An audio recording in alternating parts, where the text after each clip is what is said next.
Welcome to Amazing Business Radio with best-selling author and customer service and business expert, Shep Hyken. Shep will talk with some of the smartest thinkers in business to help make you more successful in your professional and personal life. This is Amazing Business Radio with Shep Hyken.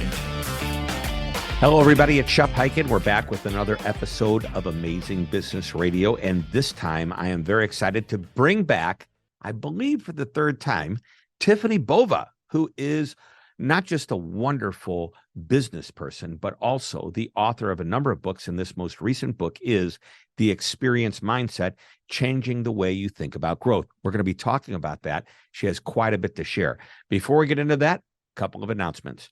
First, I want to thank Text Expander, our sponsor. I love that we've partnered with them, and they provide an incredible productivity tool that saves our team hours and hours of time, keeping them from repetitively typing messages to our clients and our customers and some of our colleagues over and over again. So more about that at the break.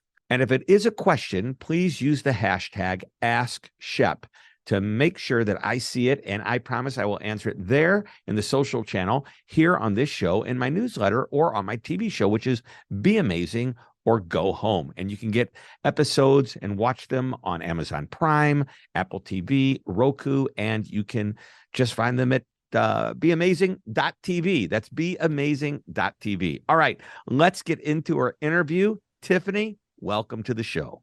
Shep, there's no place I'd rather be. Oh, you know exactly what to say. You know what? And we went to dinner, I remember years ago in San Francisco at a Dreamforce, and you used the same line on me back then. Maybe. It's you. It's you. Well, I also know there's like 3 or 4 of your good friends sitting around the table with us, so I wasn't sure if it was me or someone else. But you know what? I'll take that compliment today.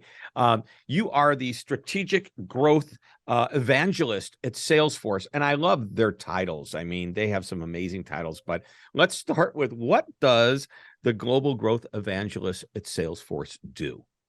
I spend, 95% of my time externally with customers, with partners in the broader ecosystem, meeting with them, understanding their business challenges, advising them on best practices, sharing best practices, asking great questions, listening and learning. Like, it's just an amazing opportunity to see this cross section of organizations around the globe, and what they're doing with our products and services is just amazing. So the other 5%, probably internal, but not much. Yep. Well, I get it. Well, you've got to get your knowledge somewhere. So, obviously, 2 things happen when you do what you do. Number one, you get the knowledge from Salesforce about what you can do for your partners.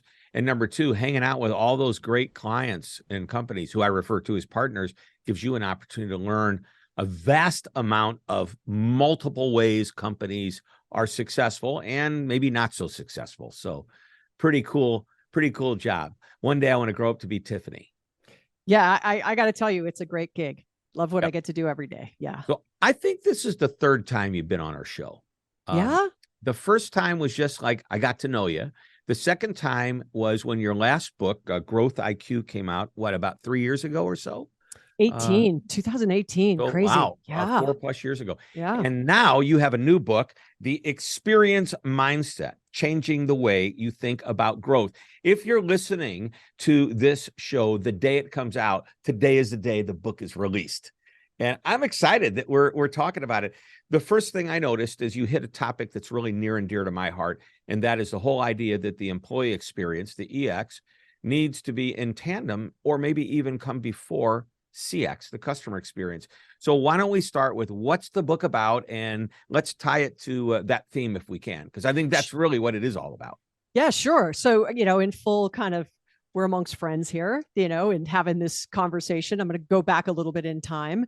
I have been in and around talking about customer experience for a really long time. It's similar to you, maybe not even as long as you, because I was selling first. And then when I landed at Gartner for a decade before joining Salesforce, that's where I really got exposed to the power of customer experience as a competitive differentiator. So I was part of the team that created or made the prediction that the CMO would spend more on tech than the CIO.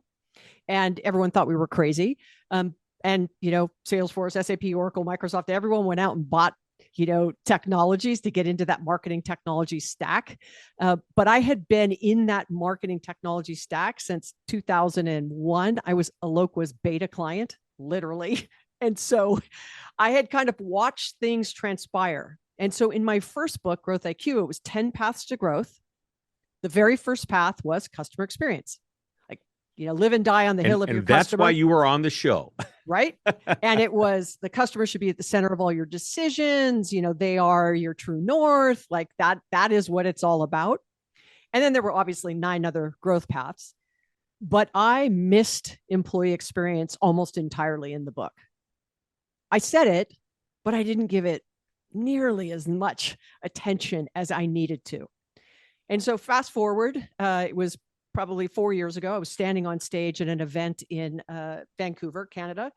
And I said, I didn't think it was a coincidence that Salesforce is a great place to work pretty much globally. It's in the top 10 or top 5 or number one of the most innovative companies in the world and the fastest growing enterprise software company. I didn't think that was a coincidence. So going back to what you said, Shep, right? Happy employee, happy customer, get those 2 things right, faster growth. But Could I prove it? So I went to our CMO at the time and I said, here's my hypothesis. I've done a first pass, cursory pass of looking out there and seeing, has anybody shown causation, contribution, a direct connection between that? And what pieces and parts of employee experience have the greatest impact on customer experience? Because caveat here, I am not an HR expert. So it's about the moment that matters, right? When an employee touches a customer. And could we show what kind of growth that would deliver? Lo and behold, the first one came back, really positive results. Those that got it both right would have a 1.8 times greater growth rate than those that did not. So for $1 billion brand, it would be a $40 million impact. If you're not a $1 billion brand listening to this, you can do the math. That's impressive. By the way, you did this through surveying thousands of people and companies. So the first one we did was Salesforce and Forbes Insight. And what we did was it was publicly traded companies in the US. We looked at publicly available information. So it was net promoter scores and CSAT and attrition rates and, the things we could get our hands on. And then we did it on a 2x2 quadrant, right? And we mapped them out and we could see the growth rates associated with those companies that were doing well in both or good in one and not good on the other, right? Where they might have a really high NPS score, but a high attrition rate on employees, like that kind of thing, right? The second one, because that one had done well, the second one was, well, hold on, maybe we're onto something here. Could we really show those attributes of EX that had the greatest impact on C? That one was global, thousands of C-suite executives and employees, cross-industry, in multiple regions and countries. And that's where we got some even more rich information. And then the third one was a case study for a retailer in the US that has 1,000+ storefronts. And I don't know who it is. It was a blind study that we did with Columbia University and Talent Tech. You could probably guess who it is. There's only a handful of stores that have 1,000 or more storefronts. And that one showed that in a retail establishment, if they got EX right, they saw a 50% increase in revenue per hour per store associate if they got those things right. All right. I want you to repeat that last stat because that's the big one. Boom, explosion, whatever, sound effect. This is big. The return on a focus of employee experience. Give it to us one more time. In this retail case study, for retail store associates, saw a 50% increase in revenue generated per hour per store associate. Wow.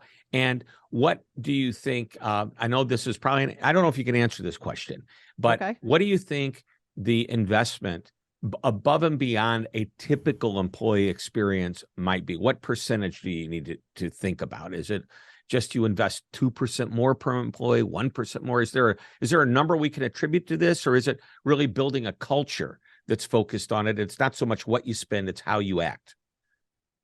I'd say it's Maybe the latter. Both. Yeah. Well, I'd say it's the latter, hence why the name of the book is Experience Mindset. Okay. It is about a mindset shift. This is I not set about you up for that. You that totally line. did. That's why I said there's no place I'd rather be. You set me up perfectly.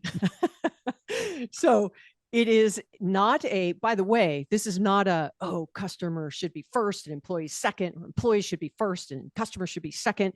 It isn't create a role that is the chief employee experience officer. Like, by the way, I had really advocated, like you and many others, to have a CMO at the C-suite table, or a chief customer experience officer, a chief customer officer, reporting into the organization. This is not that. This is not that. This is literally a mindset shift around, if you are going to do something for your customers, i.e., reduce the effort to do business with you, to increase their experience, the intended or unintended consequence of doing that is the fact that the effort for your employees goes up and their experience goes down. Right. So back to your question on that retail, it is about being very intentional about understanding what pieces of the employee experience have the greatest impact on customer. So in that retail establishment, it was full-time employees versus part-time employees. There's a difference in their experience, what tools and systems they may use, what they're empowered to do on the floor, what they have access to for information, those kinds of things that allows them to be very responsive, personalized, and seamless if a customer asks them for something, or in fact, they're at the checkout counter and let's say it's a broken, the package is broken and yet they don't have another one. Could that person at that point of sale immediately order one on the system and have it shipped to their house?